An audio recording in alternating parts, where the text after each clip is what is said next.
Today is the World Day of Remembrance for road traffic victims, a day to remember those we've lost, support those affected, and act by advocating and implementing evidence-based solutions. The shoes behind me represent the 1,242 people killed in speeding crashes on North Carolina roads over the last 3 years.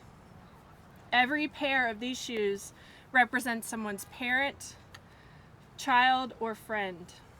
Every pair represents a life cut short and a family forever changed. The magnitude of this memorial is shocking, but what makes this all the more tragic is that this display should not exist. It should not need to exist because the deaths represented here are preventable. We know how to prevent roadway deaths. This doesn't have to be the reality. There's a growing movement all over the world, here in North Carolina, here in Charlotte, calling for an end to this preventable violence. People everywhere are waking up to realize that we don't have to keep doing business as usual. For too long, we've mentally accepted that just traveling about, going to the grocery store, commuting to work, visiting a loved one, that it comes with some inherent cost, that there's always a risk. You might be in a crash, you might be injured or killed. But that is just not true. Traffic crashes are preventable. We know how to save lives. We know how to prevent these deaths by investing in safe road design and prioritizing safety over speed. Higher speeds increase the chances of a crash, and then they increase the severity of a crash, especially if someone is hit while walking or biking. Small differences in speed can be the difference between a life and a death. Let's consider an example. You're driving down Rama Road here in Charlotte. The speed limit is 35 miles per hour. Don't say anything aloud, but I want you to think about, on a 35-mile-an-hour road, how fast do you typically drive? And then think about how fast do you typically see traffic going in a 35-mile-an-hour road. Rama Road, as you may know, passes through a school zone with a crosswalk. If there's a student using that crosswalk and they're hit by someone going 35 miles per hour, the speed limit, they would have a 75% chance of surviving. But I want you to think back again to that number. Whatever speed you thought of that traffic typically goes on that type of road. I was actually on Rama Road with my mom yesterday. We were visiting my grandma, and I can tell you that the majority of people on that road were going well over 40 miles per hour. So let's consider the same scenario. A student is hit while using a crosswalk in front of their school. But this time, a driver is going 42 miles per hour instead of the speed limit. Apparently, that's the travel speed on this road. That student only has a 50% chance of surviving. So when we see a speed limit sign, are we thinking about that student? Are we deliberate about our speed, giving due care to our fellow human beings, our neighbors around us that want to arrive home safely just like we do? Designing roads to slow speeds, calm traffic, and give people a safe place to walk and bike separate from motor vehicles will save lives. Technology can also save lives. Across the globe, numerous studies have shown that speed cameras reduce speeding, crashes, and the risk of death. New York City reduced their road fatalities by over half after installing speed cameras in work zones. Philadelphia saw the same thing. Speed cameras work. They slow drivers down and protect children in school zones. Every North Carolinian deserves the right to travel around their country, their community, without fear of risk of being severely hurt or killed. I would now like to introduce Ms. Wendy Salazar.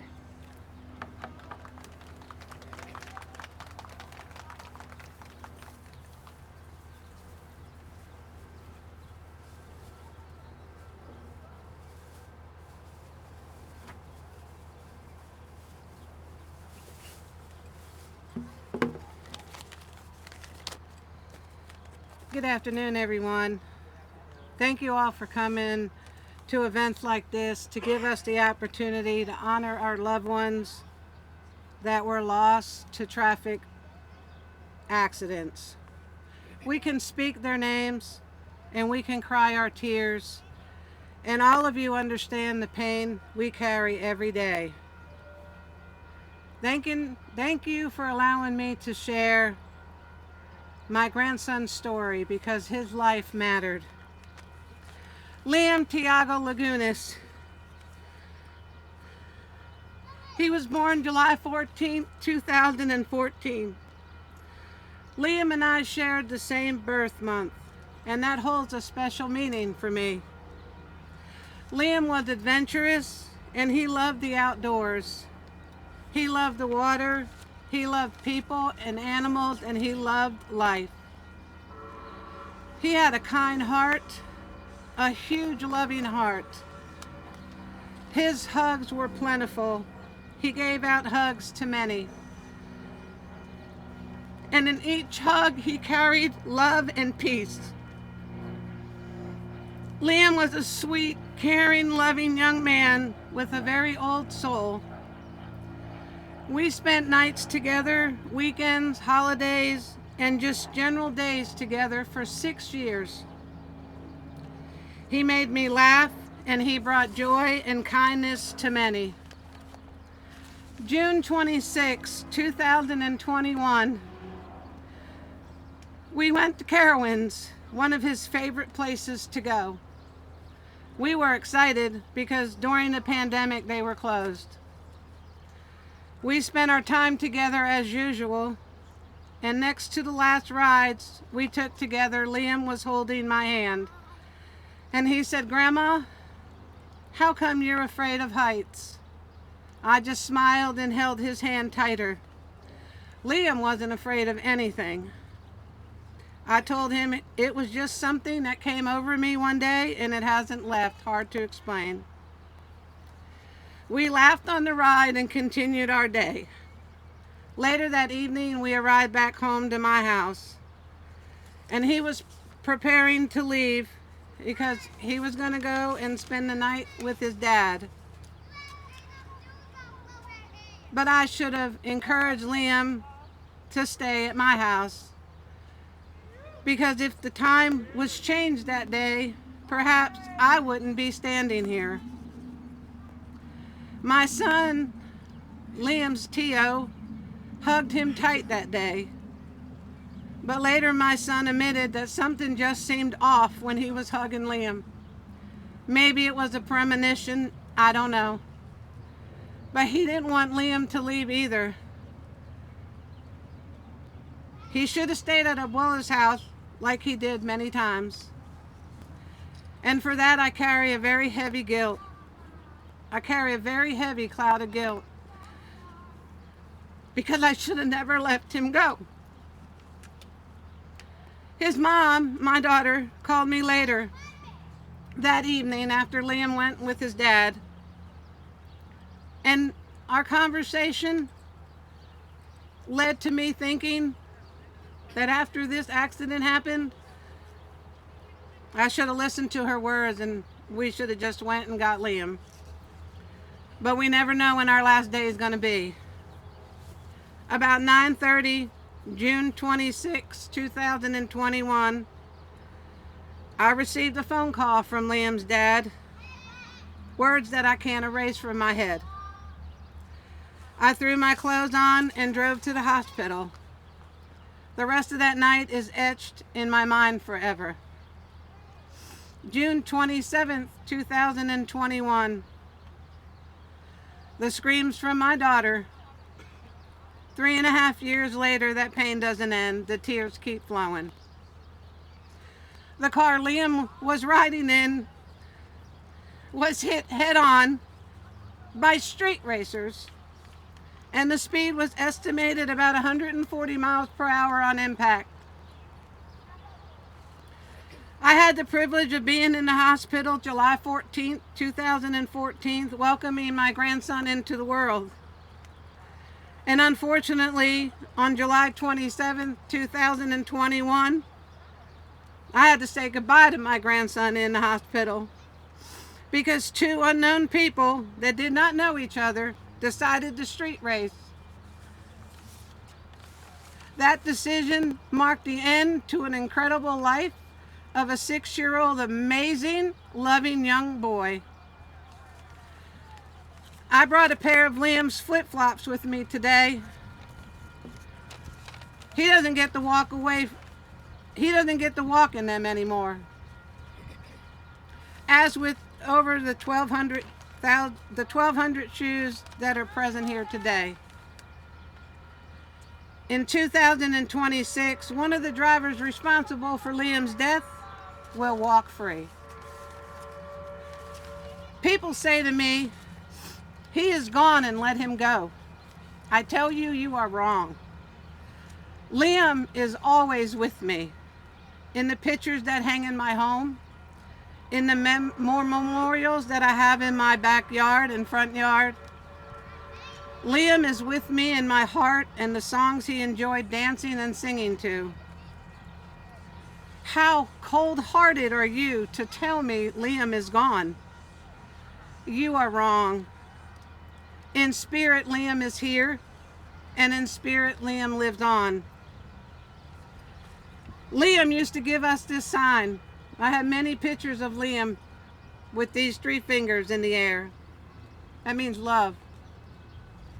Today and always, I share his love. Thank you.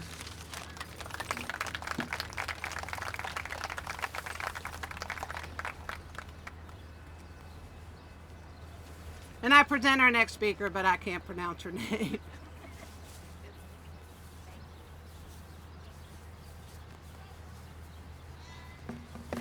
Good afternoon.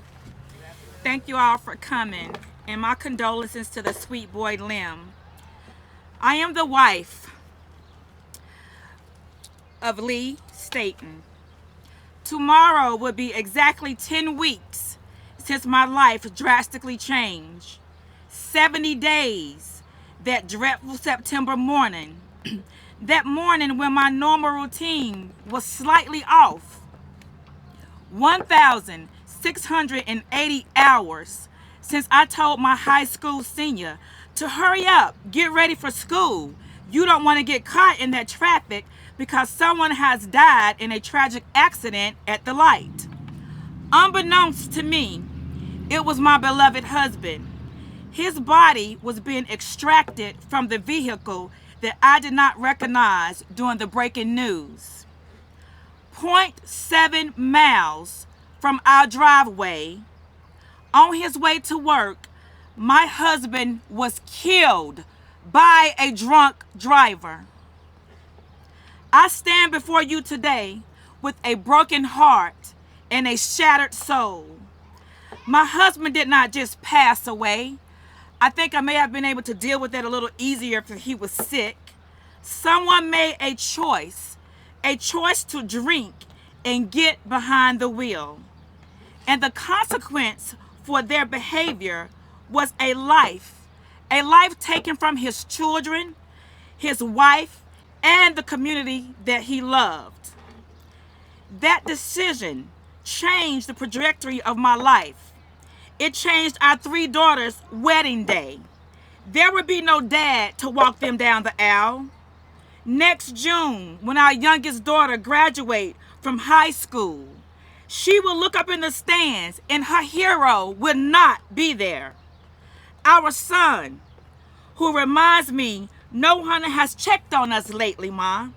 He tries to fill the void in his heart by standing in my husband's shoes, helping me with the honey-do list that my husband left undone, sitting in my husband's favorite chair, knowing there will be no more football trash talk or the guidance of a father that he gives to a son about life.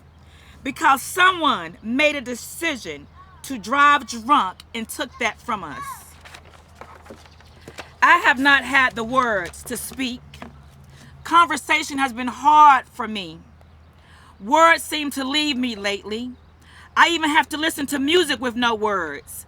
Speaking from a place of darkness and a lot of pain, it hurts. The old saying you learn as a child that words don't hurt, I found in my adult age not to be true. On September 9th, when CMPD officer Jackson, who's here with me today, when he offered and he uttered those words, Lee's deceased, those words hurt as I grabbed his arm. When I asked the funeral director, can I please see my husband? And he said, no ma'am, he's already in a disaster pouch. Those words hurt. When I called the medical examiner and he said, ma'am, your husband's injuries were incompatible to life. Those words hurt. Even words like today, fire, hurts. Words like widow, hurts. Even the word love now hurts.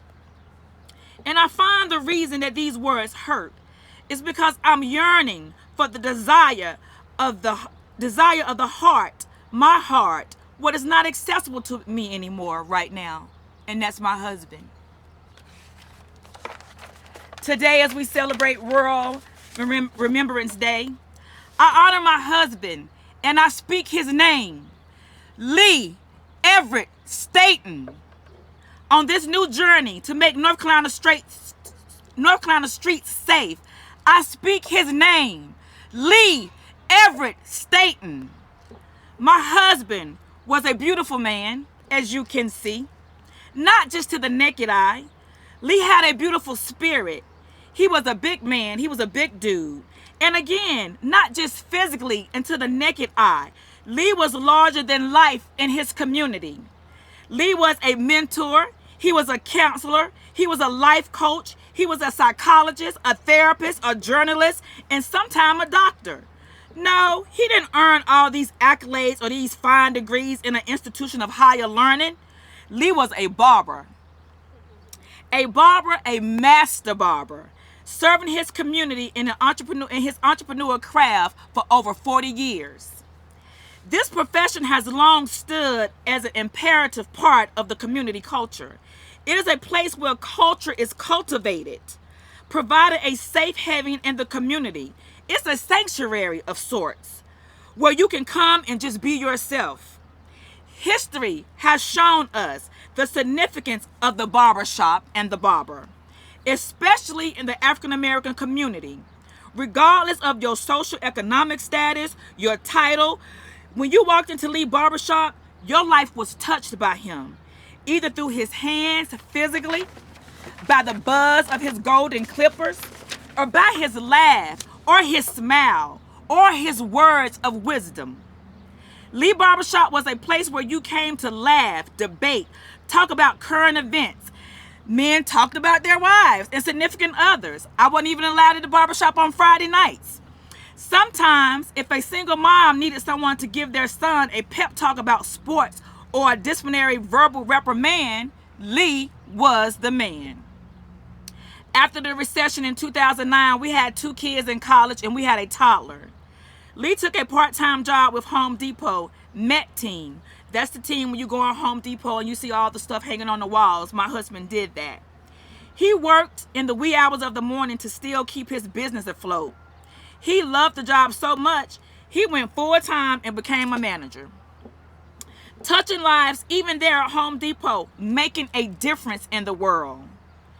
That's where he was going the morning he was killed. After celebrating my birthday, we watched his beloved Cowboys win the season opener on Sunday Night Football. How about them Cowboys?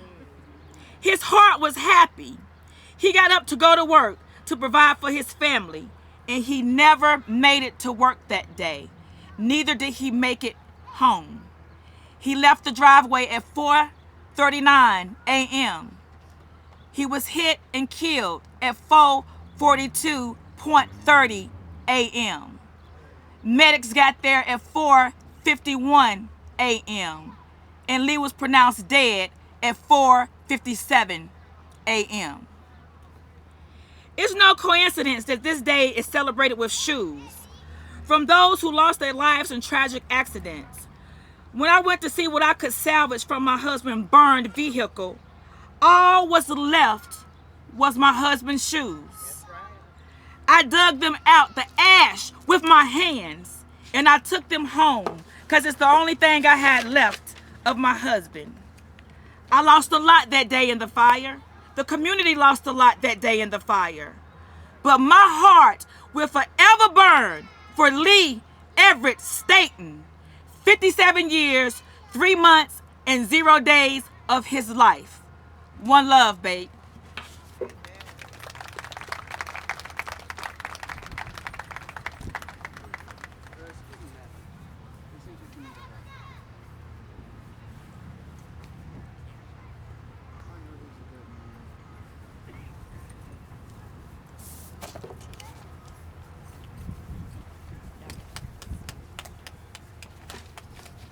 Thank you, Wendy and Artesia, for sharing your stories of Liam and Lee with us. Good afternoon. My name is Charlie Jones, Deputy Director for the Charlotte Department of Transportation. I want to extend my condolences to Wendy and Artesia again, and to all the families who have lost a loved one to traffic violence. We come together today to honor their lives and the others that have been tragically cut short on our roadways, and recommit to make our streets safer in Charlotte and throughout North Carolina. In 2023, there were 755 speeding crashes in Charlotte. 26 of those resulted in fatalities. Over the last 3 years, there have been 71 fatal speeding crashes in Charlotte. These crashes are preventable, and the solution is simple: slow down. The Charlotte Department of Transportation is working to design and construct roads that encourage safety for all road users. Despite how we design and construct roads, the larger issue in our community is a culture of acceptance regarding unsafe behaviors on our roadways, particularly speeding. We need the help of our partners here today and everyone in the community to change this culture, because the streets belong to everyone. Please, I urge everyone to slow down and obey the posted speed limit. Encourage your neighbors and coworkers to slow down. The speed limit on a road is the ending point, not the starting point. I'd like to thank our task force members and partners for their commitment to traffic safety for all. No one agency or person can change the culture in the community, which is why our partnerships are the key to success. Please visit our Vision Zero table today to learn more about our efforts and the steps you can take. And if you're watching online, you can visit our website at charlottenc.gov/Vision Zero. Thank you.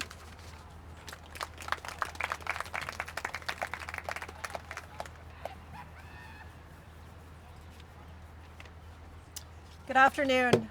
I'm Meg Fensel. I'm Director of Engagement and Impact at Sustain Charlotte. Today, as we stand together to honor our family members, friends, and neighbors who have lost their lives, we look for hope amidst the tragedies. For the past 14 years, Sustain Charlotte has worked in partnership with many community partners to mobilize residents to advocate for the policies, money, and political will required to make our streets safer. Safety must be the priority for Charlotte Street. Not one priority among many, but the priority. We still face the tragic legacy of more than half a century of street design that prioritized speed and convenience of drivers over the safety and lives of people who use our streets. And because of that legacy, many of Charlotte's streets are still designed to move as many cars as possible in the least amount of time rather than for safety. And when crashes occur on those streets designed for speed, the results are all too often fatalities or serious life-altering injuries. Fortunately, we know what works.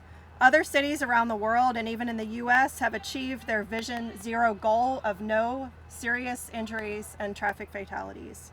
Ending traffic deaths requires a systemic approach that includes education, personal accountability, consistent and equitable enforcement of traffic laws, and above all, streets designed for safety. Never underestimate the power of your voice. You heard the stories of Liam and Lee today. Stories are powerful. Facts alone do not change hearts, and we need to tell our stories and tell them boldly. As a community of advocates for safe streets, we have power to tell our local and state leaders and our neighbors that these investment matters, because the lives of our loved ones matter. Their lives matter more than speeding to a destination or running a red light to save a few minutes or having that last drink and then driving. We've seen that when we stand together and ask for safer streets, progress is made.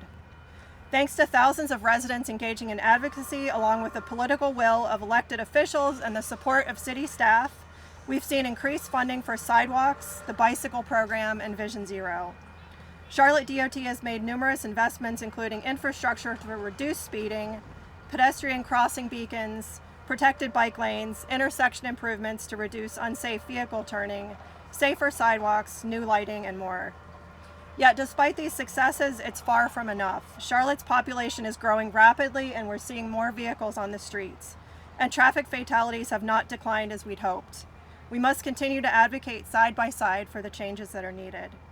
I invite you today to join us at Sustain Charlotte and use your voice to become an advocate for safer streets, or advocate in whatever manner feels right to you. To envision a city in which people of all ages and ability levels, regardless of zip code, can safely get to the places they need and want to go. Thank you so much for being here today.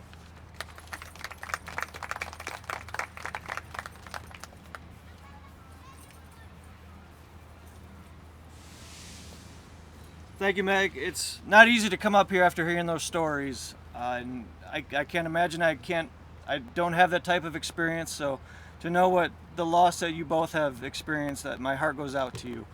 My name is Captain Brian Hofert. I am a captain with Charlotte-Mecklenburg Police Department.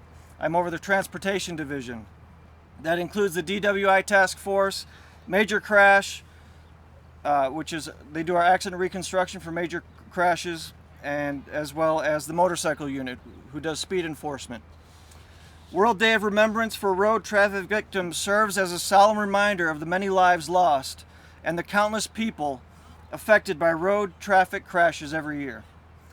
Each year, road crashes take a devastating toll on families and communities, as we've seen here today, leaving behind scars that can never fully heal. Our department, Charlotte-Mecklenburg Police Department, shares in this grief and takes our responsibility seriously to reduce these preventable tragedies, and they are preventable. As part of the Vision Zero initiative, we are committed to working tirelessly to bring down the number of traffic fatalities and serious injuries throughout our community. We have resources that are dedicated to enforcement and education as part of our comprehensive approach to making our streets safer. To date this year, we have conducted 44 operations targeting speeding, a leading cause of serious and fatal crashes. And that's just what our unit has done in transportation. That doesn't account for all the operations that the patrol divisions do on a regular basis. In addition to the speeding operations that we've done as a unit, we have also conducted 21 DWI operations throughout the city, resulting in 2,100 traffic stops and 2,300 traffic violations. And 46 of those violations just from those operations were DWI arrests. That doesn't account for all the other DWI arrests we make as an agency every year.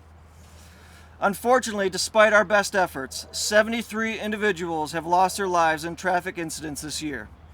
Each one of these lives mattered deeply and underscores why we must continue to push for change.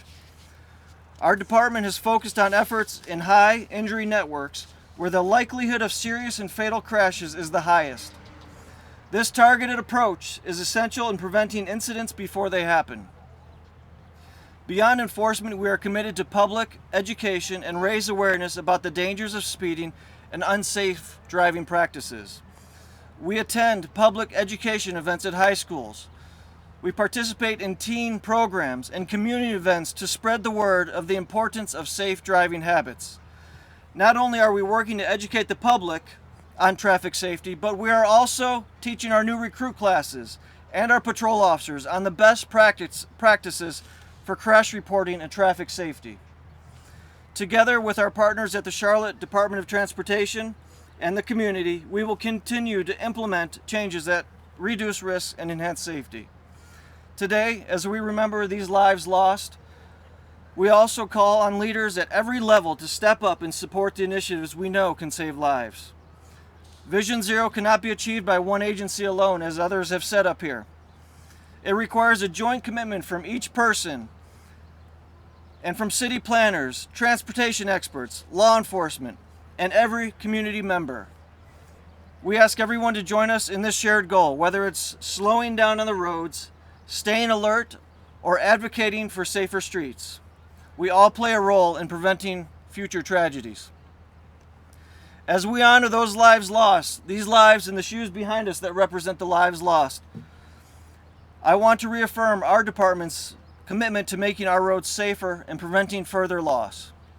Our police department is proud to be part of this vital work, and we will continue to strive for a future with zero traffic fatalities and serious injuries. Thank you very much.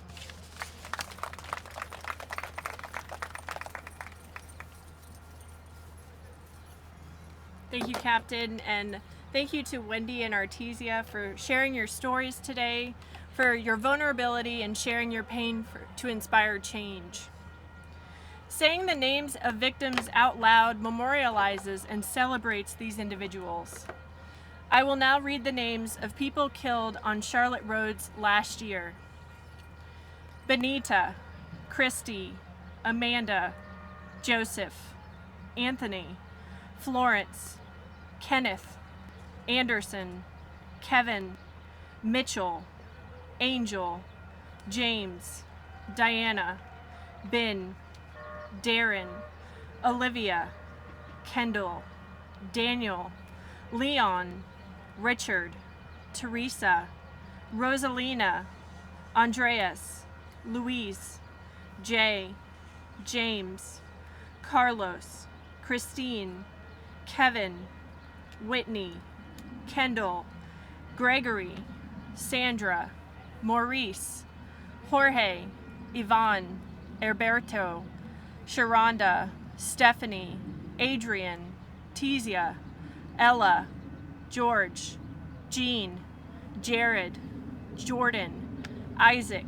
Ariella, Joseph, James, Elizabeth, Juan, Arnaldo, Jalen, Corvin, Marco, Roberto, Maurice, Brett, Lisa, Leopoldo, Anne, Rontry, Allison, Hector, Wilmer, Justin, Christopher, Erica, Sheridan, Cerilia, Mariella, Edwin, Arturo, Jesse, Miguel, Kevin, Sammy, Michael, Frederick, Rosalba, Shannon, Dozane, Skylar, Michael, Greg, Lonnie, Robert, Anitra, Anthony, and Rashad. Please join me in a moment of silence.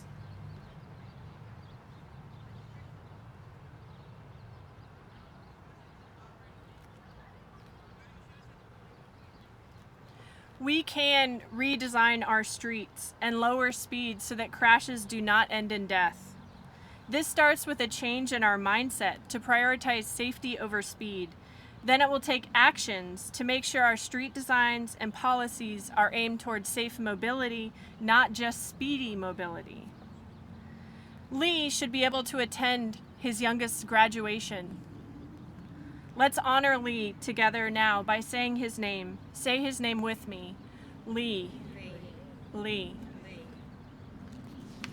Liam should be able to do this to make his grandma smile. Everyone do this with me, and let's honor Liam by saying his name. Say his name with me. Liam. Liam. The tragedies that took their lives too soon are preventable. We do not need to accept this level of violence on our streets. I would like to invite anyone here who has lost someone to a crash. If you'd like to lay a yellow flower on a pair of shoes, you're welcome to do so. Thank you for being here, and have a safe trip home.